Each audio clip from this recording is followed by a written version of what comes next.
வைகை ஆற்றின் கரையில் அமைந்திருந்த அந்த சிறிய கிராமம் செம்பூரணி. அங்கு காலை என்பது சூரிய உதயத்தால் அல்ல, பசும்பாலின் வாசனையாலும் மண் நனைக்கும் பனித்துளிகளாலும் தொடங்கும். அந்த கிராமத்தில் எல்லாருக்கும் தெரிந்த ஒரு பெயர் இருந்தது, முத்தையா. வயது 50 கடந்தாலும் அவன் முகத்தில் இருந்த கோடுகள் வயதின் அல்ல, வறுமையின், போராட்டத்தின், மண்ணோடு மோதிய வாழ்க்கையின் அடையாளங்கள். அவன் வைத்திருந்த சொத்து 2 ஏக்கர் நிலம், ஒரு மாட்டுத்தளம் மற்றும்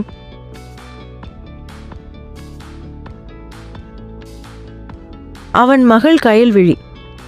பிறந்த நாளில் முத்தையாவின் மனைவி மீனாட்சி இறந்தாள். அந்த நாளிலிருந்து முத்தையாவுக்கு உலகம் 2 பகுதிகளாக பிரிந்தது. ஒரு பக்கம் வயல், வியர்வை, வலி. மற்றொரு பக்கம் கயல்விழியின் சிரிப்பு. அப்பா, அந்த சொல் கேட்டாலே அவன் உடலில் இருந்த சோர்வு ஓயும். கயல்விழி கிராம பள்ளியில் படித்தாள். அவளுடைய கண்களில் செம்பூரணி கிராமத்துக்குள் அடங்காத கனவுகள் இருந்தன. அப்பா, நான் டாக்டர் ஆகணும். அந்த வாக்கியம் முத்தையாவின் உள்ளத்தை ஒரே நேரத்தில் மகிழ்ச்சியிலும் பயத்திலும் ஆழ்த்தியது. டாக்டர், இந்த மண்ணில் பிறந்த குழந்தை இந்த மண்ணை விட்டு நகரம் போக வேண்டுமா? ஆனால் அவள் கண்களில் இருந்த ஒளி அவன் வாயை மூட வைத்தது. படி கண்ணே, நான் இருக்கேன். அவன் சொன்ன அந்த வார்த்தையின் பின்னால் எவ்வளவு கடன், எவ்வளவு உழைப்பு, எவ்வளவு இரவுகள் இருந்தன என்பதை அவன் மட்டும்தான் அறிந்தான். காலம் ஓடியது. 10ஆம் வகுப்பு முதல் ரேங்க், 12ஆம் மாவட்ட அளவில் பெயர். செம்பூரணி கிராமம் முதன்முறையாக ஒரு பெண்ணை பெருமையாக பார்த்தது. ஆனால் பெருமையோடு சேர்ந்து பயம் வந்தது. பெண் பிள்ளை அதிகம் படிச்சா நல்லதா? நகரம் போனா கெட்டு போயிடுவா. அப்பாவுக்கு யார் துணை? முத்தையா எதற்கும் பதில் சொல்லவில்லை. அவன் பதில் அவன் தினமும் வயலில் சிந்திய வியர்வை. நீட் தேர்வு முடிவு வந்த நாள். கயல்விழி முத்தையாவின் காலில் விழுந்தாள். அப்பா, எனக்கு சீட் கிடைச்சிருக்கு. அந்த கணத்தில் முத்தையாவுக்கு மீனாட்சியின் முகம் நினைவுக்கு வந்தது. நீ பார்த்தியா மீனாட்சி? நம்ம பொண்ணு டாக்டர் ஆகப் போறா. கண்ணீர் அவன் கண்களை தாண்டி மண்ணில் விழுந்தது. நகர வாழ்க்கை கயல்விழிக்கு புதிது. மொழி, மனிதர்கள், வேகம் எல்லாமே வேறுபாடு. ஆனால் அவள் படிப்பில் ஒருபோதும் சோரவில்லை. ஒவ்வொரு இரவும் அப்பாவுடன் பேசுவாள்.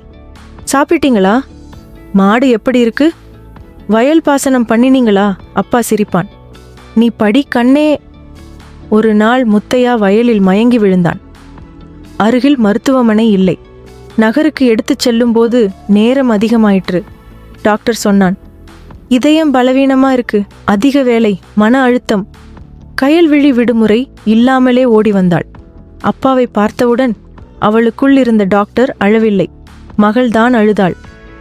அப்பா, நீங்க இனிமே இவ்வளவு வேலை செய்யக்கூடாது. முத்தையா சிரித்தான். அப்போ இந்த மண்ணு யார் பார்ப்பது?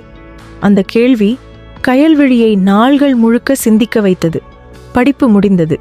நகரத்தில் பெரிய மருத்துவமனையில் வேலை வாய்ப்பு. சம்பளம் முத்தையா வாழ்க்கையில் பார்த்திராத அளவு. ஆனால் கயல்விழி ஒரு முடிவெடுத்தாள். செம்பூரணி கிராமத்தில் ஒரு சிறிய மருத்துவமனை. மருத்துவமனைக்கு பெயர் மீனாட்சி மெமோரியல் கிளினிக். மக்கள் முதலில் நம்பவில்லை. நகர டாக்டர் இங்கே இருக்குமா? இவளுக்கு என்ன கிடைக்கும்? ஆனால் கயல்விழியின் சிகிச்சை அவர்களது நம்பிக்கையை மாற்றியது. முத்தையா மருத்துவமனை வாசலில் ஒரு மரத்தடியில் உட்கார்ந்திருப்பான். வரும் நோயாளிகள் அவனை வணங்குவார்கள். உங்க பொண்ணு நல்ல டாக்டர், அவன் பதில் சொல்வான். அவ டாக்டர் இல்லை, இந்த மண்ணோட கடன் அடைக்க வந்த குழந்தை. ஒரு நாள் நகர மருத்துவமனையிலிருந்து ஒரு பெரிய அதிகாரி வந்தார். இங்க இருக்கதை விட நீங்க நகரத்துல இருந்தா உங்க திறமைக்கு மதிப்பு கிடைக்கும். கயல்விழி அமைதியாக சொன்னாள். சார், இங்க கிடைக்கிற நன்றி நகரத்துல சம்பளமா கிடைக்காது. மழைக்காலம். வைகை கரை உடைந்தது. செம்பூரணி தண்ணீரில் மூழ்கியது. மருத்துவமனை அடைந்தாலும் கயல்விழி நீரில் நடந்து நோயாளிகளை பார்த்தாள். அந்த இரவில் முத்தையா அவளை பார்த்து நினைத்தான். இந்த மண் என்ன வளர்த்தது? இந்த மண் என் பொன்னை உருவாக்கியது. காலம் மீண்டும் ஓடியது. முத்தையாவின் உடல் மெல்ல மெல்ல சோர்ந்தது. ஒரு மாலை வயலில் நடக்கும்போது அவன் நின்றான். மண் கைப்பிடியில் எடுத்து முகர்ந்தான். நான் போகும் நேரம் வந்துடுச்சு போல. அந்த இரவு அவன் தூங்கிக் கொண்டே சென்று விட்டான். அமைதியாக, எந்த வலியும் இல்லாமல். முத்தையாவின் இறுதிச் சடங்கில் செம்பூரணி முழுக்க வந்தது. யாரோ சொன்னார்கள், இவன் ஒரு விவசாயிதான், ஆனா ஒரு டாக்டரை உருவாக்கினான். கயல்விழி அப்பாவின் சாம்பலை வைகையில் கரைத்தாள். அப்பா, நான் உங்களை விட்டு போகவில்லை. நீங்க தான் என்னோட எல்லா நோயாளிகளிலும் உயிராயிருக்கீங்க. இன்று செம்பூரணி கிராமம் வரைபடத்தில் ஒரு புள்ளி மட்டுமல்ல, அது ஒரு கதை. மண்ணிலிருந்து கனவு வளர்ந்த கதை. அப்பாவின் வியர்வையில் மகளின் எதிர்காலம் மலர்ந்த கதை. வைகை ஓடிக்கொண்டே இருக்கிறது. வயல் பசுமையாகவே இருக்கிறது. கயல்விழி இன்னும் அந்த மண்ணின் வாசனையோடு மருத்துவம் செய்கிறாள். மண் மறக்காத வரை இந்த கதை முடிவதில்லை.